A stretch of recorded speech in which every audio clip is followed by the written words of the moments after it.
I'm going to talk about the Paleo Diet, and if anything, something to teach about it, and more important, just my testimonial about it. That's what's on today's daily motivation video. And I'll tell you that of this year, I'm thinking back to this entire year of 2011. As the year closes out, I think about the things that have most profoundly affected my life, and something that's changed my life, and made a very positive impact. And one of those things was the Paleo Diet. Learning about it and teaching it.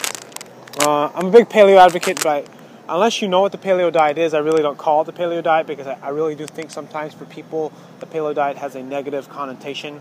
I myself resisted the whole Paleo Diet idea because it was almost believed in such a almost religious manner that I can follow it. I mean, it seems like you're too crazy about it. And you know what? I understand now, but I pay attention more to the delivery because I do want to share it with people. And because I realize that people are different. People are affected by nutrition and diet in so many different ways.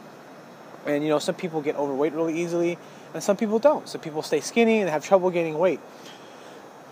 And I would consider myself someone who is kind of on the side of gaining body fat very easily.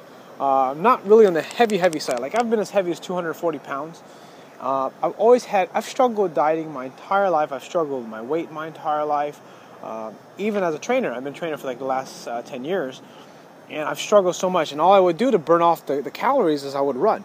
I'd ran multiple half marathons, I ran a full marathon, and I'll tell you something, I'm not a very good runner. I'm pretty slow. Even at my best, I can barely break, on a 5-mile run, I could barely break 10 miles per hour. I mean 10 miles per hour, 10-minute miles, I'm sorry.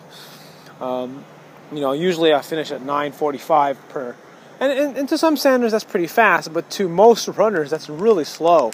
And even at being 180 or 170 pounds, or actually 185 pounds pre-paleo, because pre-paleo, before I got on the paleo diet and really bought into it and learned it, I was usually around 185 to 200. This is what I tell everybody. Before the paleo diet, for the last probably 9 years, I was between the weight of 185 and 200 pounds. That's my weight range. I went as high as 230 pounds when I first got promoted, when I was at 24 Hour Fitness. When I got a manager, bought a house, and kind of all those crazy things happened. I stopped working out and eating bad, and changed households. But outside of that, I had a weight range of about 30 to 35 pounds. And you think about it, I'm yo-yo dieting every single year. Every year, and it's humongous. And of all the things, if you really think about it, I mean, that's crazy. I'm a personal trainer. I've been training for a long time. I have all this knowledge, and I use it all, but I can't control my weight, And I teach people to control their weight, and people are successful and have great success stories, but then we all struggle. And it wasn't until I discovered the Paleo Diet, or not discovered, but really bought into it, I think it was around April or May, where I started dropping body fat. I started dropping below my normal weight range, and I've been able to manage to stay there. So probably for the last 6 months, I've been about 170, 175 pounds. That is something I have never, ever been able to do. I've never been so consistent in my weight, and a lot of it was because I cut carbohydrates out. I cut most starches, I cut all breads, I cut rice. You would think that rice, who'd ever think that a sandwich would be ever considered unhealthy? It turns out my body does not do well with carbohydrates. Now, here's my advice with the Paleo Diet.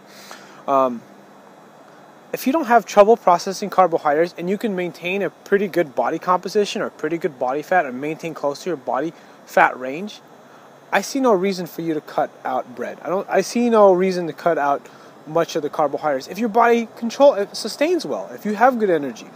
But on the other hand, if you don't, and you are constantly always 30, 40 pounds overweight or more, I really recommend that you really give it a try, because I know there are things that are hard to give up, like cutting out dairy and grains pretty much eliminates most of your food.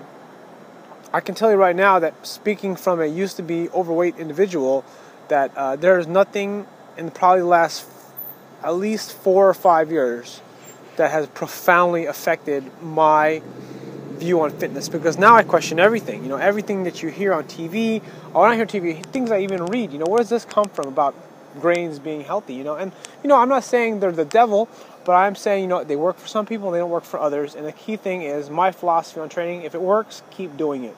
If it doesn't work, stop doing it. Change. Because in the end, when you're working out and you're trying to stay in shape, and this includes your business, if your goal is to make more money or get more sales, and you're not getting more business, and you're not getting more sales, and your growth of your business is not improving, change something. I mean, and sometimes it's a little hard because you have to go outside your comfort zone. You can't ever believe in ever cutting out milk or ever cutting out bread, forever. But keep in mind that when you're trying to make a significant change in your life or your business, sometimes you have to really think outside the box and have a paradigm shift. Because if you keep doing what you're doing, you're going to keep getting what you're getting. And the reality is that there's so many changes in the marketplace that even though something used to work before, they don't work now. And you have to make changes. Otherwise, you won't grow. You'll die, And anyways, have a great day or a great night.